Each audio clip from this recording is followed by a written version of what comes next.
Welcome to the Engineers from the Home Dev series.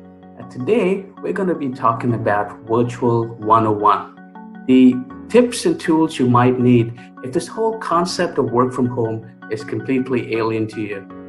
And to talk about this, I have with me our engineers and consultants, Teresa, Mark, and Parker. Hi guys, thanks for joining in. So Teresa, first question to you. For companies who've never really done virtual work from home before, what are the foundational elements that they need to keep in mind when going virtual? Thank you, Akshay, for giving us this opportunity to share something of our knowledge and experiences to help those who are just starting out with remote work. For me, there are three essential elements to form a good foundation for remote work. The first is trust. You must be able to trust your colleagues. And actually, it's easy. You just have to do it, as I did many years ago when a team member came to me and said, "My wife's going to have our first baby. Can I spend the next 3 months working from home?" Now you need to know that the office was just outside Paris, in France, and this couple's home was in Oxford in the United Kingdom. So if anything went wrong, you couldn't just pop into the office to resolve an issue. Also, 20 years ago, the technology was very different. We could do it, but not in any way the same as today. So we went ahead. We trusted each other to deliver, to support. He delivered the work, and the only thing that we did differently that we wouldn't have to do today, I think, is use traditional post to send backup copies. The other aspect of trust, there's one person that you must trust absolutely, completely, totally, without any question, and that's yourself. Trust and know that you can do this too, just like everyone else. You all want to succeed for yourselves, for your team, and for your business. So trust that everyone is doing their best, and they will be. The next aspect for me that's important is openness. When you take away the non-verbal communication, the visual clues to behaviours and emotions, you can't guess as to whether a person is feeling happy or sad. So everyone has to be more open. Managers may have to ask more questions, and everyone else must speak out. They have to talk about the good and the bad, but especially if something isn't right. If you don't talk about it, it's very difficult to resolve it. Also, I would suggest being open-minded, because the home office isn't exactly the same as the regular office. And sometimes you just need to be creative. You have to adapt to different circumstances. If you have to find a different way to do something, you can do it, and so long as you're ready to do it. And the third aspect that's really critical, really, is rigor. You need a personal routine. You must get up, go switch on at the same time, and switch off at the same time every day. And your team needs this rigor too, so that you have procedures and processes that underline your work in order to be able to collaborate. Because otherwise it's a bit like you're playing football or soccer, and some others are playing basketball, and yet another lot are playing tennis. They're all ball games, but they're very, very different. And if you don't have a common ground, it's very difficult to work together and achieve your team goals. So that's it. Trust, openness, and rigor. So Parker, let me ask you this. Digging a little deeper into the productivity side of things, what are some of the key starter tools that people should have in order to be able to effectively work from home? This is really a question of data protection. The tools that you need to be using from home to protect company information, right? So when you're at the office, oftentimes the end user doesn't consider data protection very much, because your IT department is taking care of a large portion of the data protection without you ever knowing it. But when you're working from home, you need to be aware of the possible breaches in security. So some ways to mitigate that are, of course, always use the VPN. If it's a company VPN, or if it's just your own personal VPN. And another tool that works very well with the VPN is your virtual machining into your work asset. So if you have a personal computer, many companies will provide the opportunity to virtual machine from their home or personal computer into their workstation. And those two tools together, the virtual machine and the VPN working in tandem, is very effective at data security, because you can keep the files and you can keep all the information on your intranet, your company intranet, without ever really sending a lot of information over the internet to your personal or home computer.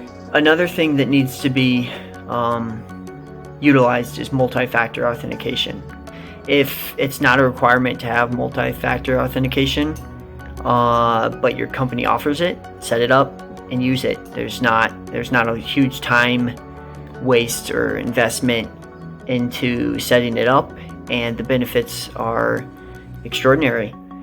So, building on the things that we just discussed, one of the things that we very often ignore is the human side of things, right? It's so easy for us to, feel lonely, to feel depressed, to feel left out when we're confined to our homes. So how do you make remote working conditions more social and more congenial for everyone? When it comes to the human side of remote work, for me, first thing is yourself. Like in an airplane, you put your oxygen mask on before you help anyone else. So the moment you notice that you're feeling low or unsatisfactory in some way, stop what you're doing immediately. Stand up. Shake your hands as hard and fast as you can and take 3 deep breaths. The idea is that you disrupt any pattern before it becomes a bad habit. And when you've finished shaking your hands, you can feel the tingling. And what you've done is literally shaken out all the negative energy and revitalized yourself. Another tip is to hydrate, to drink plenty of water, and to eat fresh food. Especially fresh food is a much better energy booster than chocolate and cake. And the last aspect is, for me, tip that I'll give you is to have a group of friends. I have a WhatsApp group with 3 people, with 3 nationalities. We live in 3 different countries and we work for 3 different companies. But every day we take time out, improvised, share jokes or photos or just chat about this and that, something else, but it helps to maintain a balance. And this is something that anybody can do. All these things can be done by anybody, anytime. So try it, and I'm sure you'll feel great, non-formal, and ready to continue with your remote work. So let's move on to another topic, accountability. And Mark, you can take this because you have a lot of experience in this. How can a company adapt its systems and processes to make sure that there's still the right amount of oversight and that everybody is meeting their targets? Yeah, that's a really good question, Akshay. The subject of accountability comes up all of the time because we have this distributed workforce that's not in one place at one time. So you can't just walk around to a desk or to an office and see if somebody's working or if somebody's there. And it really lends itself to some key challenges. And I think really the key to unlocking the accountability of people that are working off-site is to really look at developing a results-only work environment. Now, granted, this results-only work environment is not something that you can put into place the minute that somebody is actually working off-site. It's actually something that needs to be developed over time, such that what you're doing is you are judging a person's productivity by the work product that they produce. Now, granted, some work products take months, they could take weeks to produce. So really, it's not a situation where you are waiting until the last possible minute until you understand what that person has been doing, or until you can actually judge the productivity of that particular individual. So what we often do is we have schedules that have check-in points throughout the course of that particular deliverable, so that we can assess whether that person is on time, whether there's some challenges that need to be met or some barriers that need to be removed in order for them to actually produce that deliverable at the end of the schedule. First of all, it says to that individual, you're not expected to be online 24/7 or even online throughout the course of that particular day.